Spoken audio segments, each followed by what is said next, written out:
I don't know. I don't think I have an excuse for this, but as much as I've grown up with the 2000s era of cartoons, I somehow missed out on Avatar. And I don't think it was because of channel favorites. I watched everything back in the day, even non-kid shows, because I always discovered the parental guidance code my parents would set. Yeah, we had satellite TV. It was great. But yeah, Avatar just flew over my head. I never really got to see it. I think I remember clips of it, but that's about it. I remember watching a lot of anime back in the day, from Adult Swim to Encore. Yeah, Encore used to air anime. I've been trying to find promos for it for years. I'm really getting off topic. But yeah, a great mystery in my life. Never got to see Avatar. I've always wanted to. It's always been in the back of my mind. And after all this wait, I decided to, you know what? I should just watch it. And I did. And then I stopped around the beginning of season 2 and just forgot about it. And then I recently rediscovered it and decided, it's that show I was watching. And I just forgot about it. Should probably finish that. This is a really good tea. And I did. So after that long hiatus and long nothing doing, what did it accumulate to? Does this 10-year show, Jesus Christ, still hold up? Yeah. But it's, let's see, how do I put it, Now, check this out.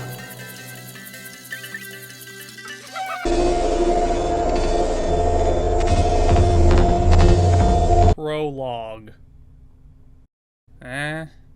So, amateur history lesson. Cartoons in the 90s were essentially the start of a more creative freedom for animators and creators. It finally got out of the whole make cartoons solely to sell, but there were still some restrictions. Like, for example, remember Angry Beavers? The show had 2 seasons and was going to end on a season finale episode. They even had a recording of it. But Nickelodeon refused. They wanted to keep airing reruns to make kids think that it was still ongoing. In other words, it couldn't have an ending.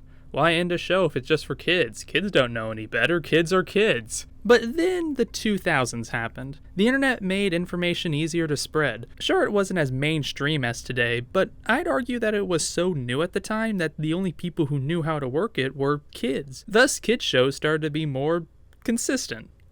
Or maybe you could say they had an excuse to. What I'm trying to say is that cartoons in the 2000s were interesting because they walked that fine line of a clear progression where things changed over time, but yet still episodic because, well, kid show. Avatar was the start in something. I'm not going to say it was the first serial cartoon, but it definitely was the first to be popular, to really stretch a story over the course of the 60 episodes. Yeah, no, this made something. When I think of serial cartoons, I either think of those short, underrated shows that were canceled after one season, or those superhero cartoons based off of comics that, at best had like a 2-parter or something. Although, I guess there was the big one. Anime had always been underground in the West, but by the time the internet came to be, more kids got exposed to it. And not only that, but networks like Adult Swim, G4, and Sci-Fi started to air the more mature shows, and I bet you some of those Western animators wanted to do the same. They wanted to have that freedom of making a cartoon that's serial enough to have an engaging story, and the 2000s was the time to start that. However, they still had to overcome the forceful regulation of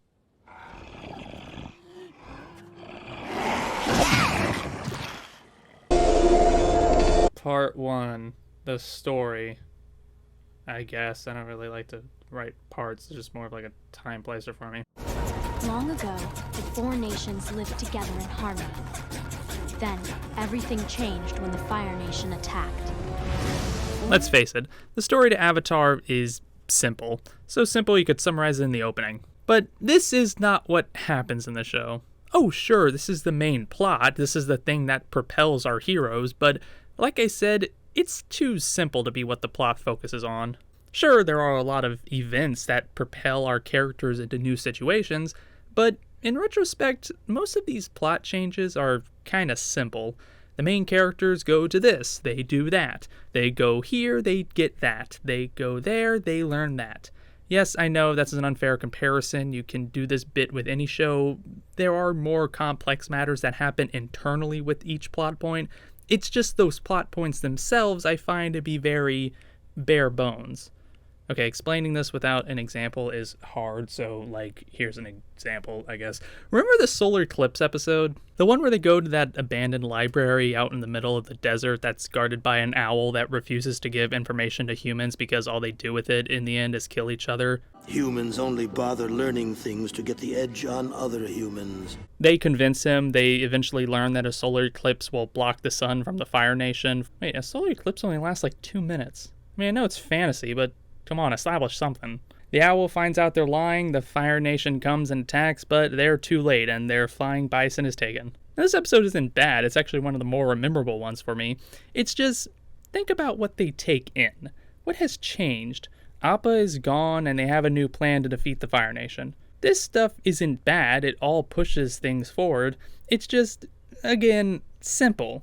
Usually in other more mature shows, they would constantly have tragedy and reward play back to back to grab the audience's attention. Call it what you will, risk reward, but therefore.